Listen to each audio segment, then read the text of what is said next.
Assalamualaikum warahmatullahi wabarakatuh. Mmm, Perkenalkan nama saya Kusuma Nengati, NPM 2208269188. Baiklah, di sini saya mengambil blok respirasi yang dimana berjudul abses paru. Untuk abses paru ini saya buat sebagai mind mapping yang dimana di ini ada definisi. Dari definisinya adalah abses paru adalah infeksi distorsi berupa lesi non nekrotik pada jaringan paru, atau juga bisa secara alamnya kita pahami bahwa abses paru ini adalah adanya nanah di dalam paru-paru manusia. Untuk etiologinya sendiri, dia itu ada bakteri. Yang pertama itu dia ada bakteri dibagi menjadi beberapa bagian. Dia itu ada bakteri aerob dan aerob. Anaerob dan aerob. Yang aerob ini dia dibagi menjadi dua. Yang pertama itu ada aerob gram negatif dan gram positif. Untuk selanjutnya itu ada jamur dan parasit. Untuk gejalanya sendiri biasanya pasien datang dengan keluhan batuk berdahak, disertai demam, yang dimana pada batuk berdahak ini dahaknya itu berbau busuk dan sekutumnya berwarna hijau. Untuk nyeri, dia disertai juga nyeri dada tapi tidak spesifik. Selanjutnya itu ada batuk berdarah. Untuk patofisiologinya sendiri, dia adalah dalam kebanyakan kasus pasien mengalami abses paru primer akibat aspirasi dan orofaring oleh beberapa anaerob. Abses paru primer ini biasanya awalnya dimulai sebagai pneumonia aspirasi dan kemudian dipersulit oleh pneumonitis yang berkembang menjadi nekrosis jaringan dan 1 hingga 2 minggu ini tidak diobati. Penyebab bronkogenetik melalui obstruksi bronkus oleh tumor, benda asing, pembesaran kelenjar, dan berwarna. Terdapatlah warna sputumnya berubah menjadi berwarna hijau atau kuning kehijau-hijauan. Pada kasus lainnya, abses paru disebabkan oleh penyebabkan patologi ekstrapulmonar secara hematogen, termasuk sepsis abdominal, endokarditis, dan infektif. Untuk anamnesisnya sendiri, kita tahu pasiennya itu datang dengan keluhan batuk berdahak. Biasanya itu kita tanya, dari kita ucapkan, kita mendapatkan dia itu batuknya sudah berapa lama Pak batuknya? Batuknya biasanya itu lebih dari 2 minggu.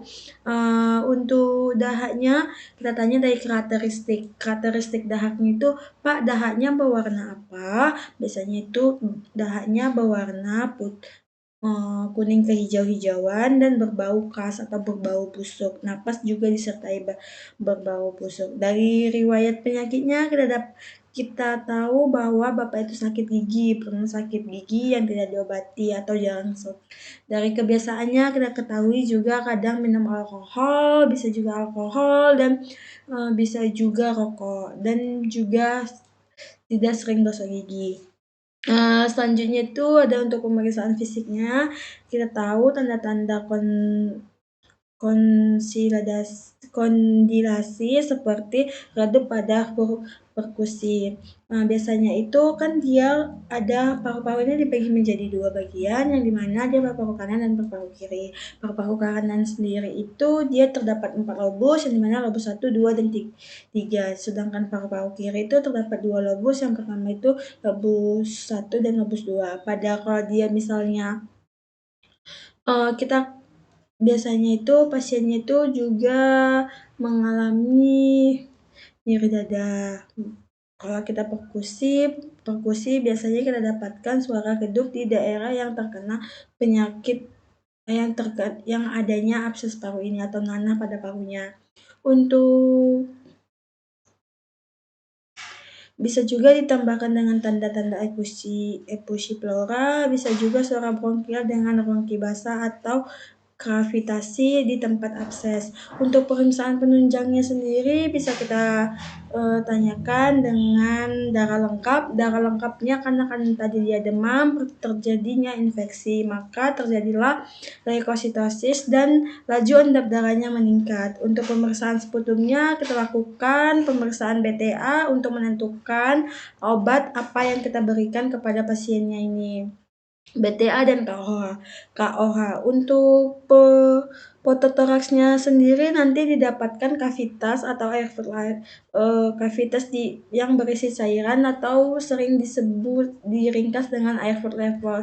Biasanya itu pototoraksnya itu dia kayak ada nanti juga didapatkan sudut intrakosta yang terkena atau misalnya sudut intrakostanya itu dia tidak terdapat di paru kanan. Berarti bisa kita simpulkan bahwa abses paru ini terjadi adanya nanah pada parunya pasien ini sebelah kanan. Untuk tata laksananya sendiri bisa kita berikan terapi antipiretik dan terapi antibiotik yang dimana pada terapi antibiotik ini terapi awal jika tidak kita ini lagi kita sudah masih tidak mempan obat antibiotiknya maka kita lakukan drainase. Drainase ini adalah tujuannya untuk mengeluarkan cairan itu atau nanah pada parunya itu sendiri. Untuk referensinya saya dapatkan dari Sari, RV dan respirasi. Yang kedua itu pada Putra, yang ketiga itu dari referensi Az-Zahra. Nah, sekian hasil presentasi saya dari pembelajaran yang saya buat sebagai mind mapping. Saya tutup. Assalamualaikum warahmatullahi wabarakatuh.